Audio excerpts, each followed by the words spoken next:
You made a mistake, underestimating what you've taken on. Hey everyone, this is Sir. I'm back here again with my Bedrock series. Today we're going to be going over our gold farm. This is quite the project. Took quite a while to get it running and working perfect. There's been some changes in the recent updates. I'll go over those. But this here design is a portal gold farm, and it's Navy Nexus's design. It's his old one, the one that he built before the current version, and I've kind of adapted it to the new version. He could not get it working, but I figured it out how to work with his old system. So let's go over it.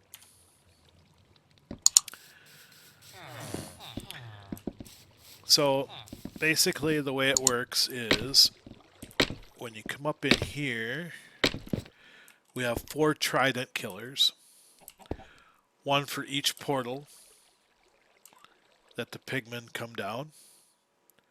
And this will be really, really loud. I'm going to just turn it on. This is the portal switch right here. And that's pretty quiet.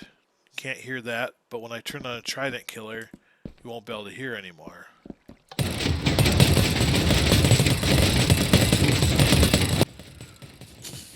Okay. So once the portals get going, you can see the pigmen coming down. They drop into the trident killers. And then you can just sit here and grab all the XP.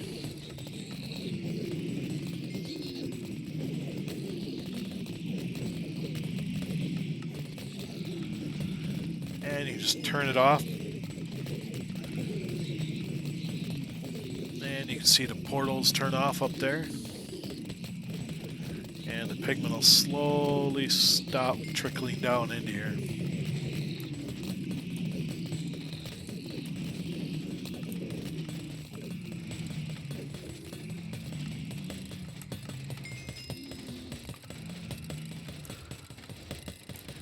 And once all the pigmen are dead, we can turn off the trident killers. So the way that this works is, originally Navy Nexus had both sides that had item filters on it. We go up here, check the first one. So this one does nuggets, so forth and so on. And I think I did the last 2 as ingots. And he originally had it so that there would be flesh also to come out of here, but I did not want the flesh. So what I did on the other side originally is I built a lava burner for the flesh. And I have 2 item sorters for flesh right here. And then the other item sorters were just miscellaneous, just like the other side.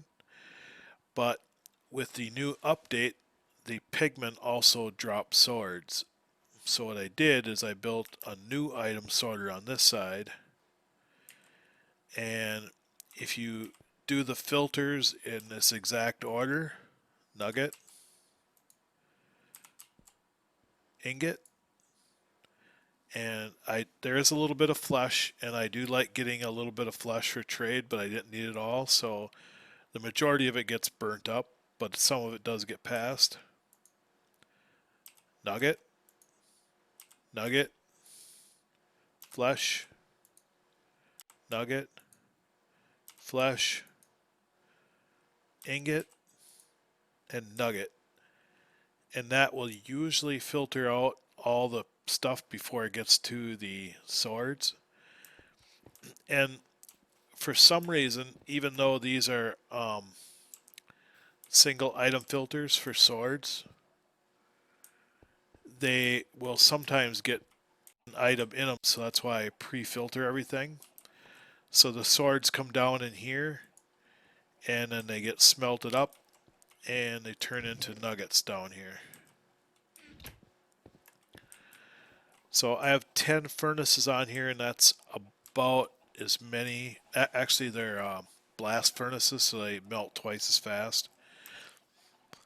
That's about 2, 4, 6, 8. Yeah, it's about as many as you can put on there as a hopper line will support. Might be able to do 12.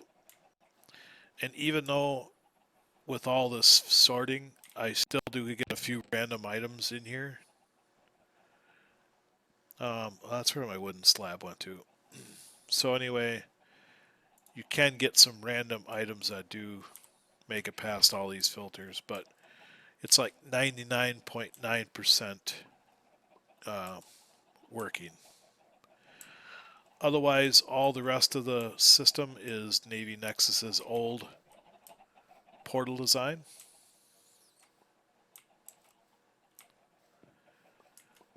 We'll go up top, and the reason I have scaffolding that goes up to the top is because if someone logs out or lags out, or if it gets to turn off the farm and leaves the area, then it breaks the portal or the portal breakers up here.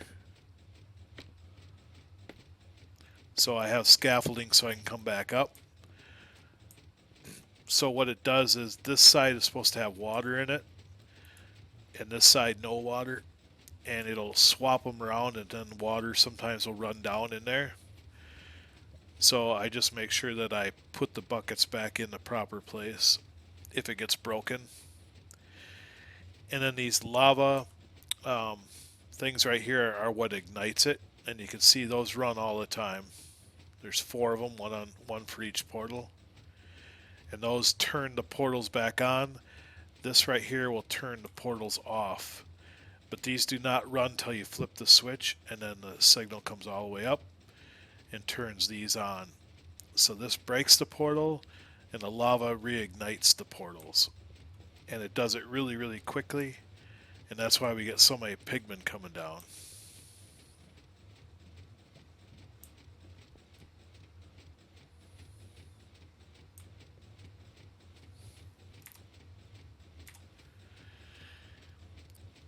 So that's pretty much it for this episode here.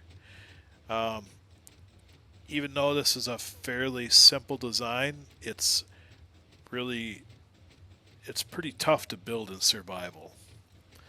When I watch the videos to make this, they say, oh, this is super easy. It's not so easy in survival. If you're in creative, then it would be a piece of cake. But everything in my world is done in survival mode. So, until next time, this is Sir Rem saying over and out. We'll see you next time. Bye-bye.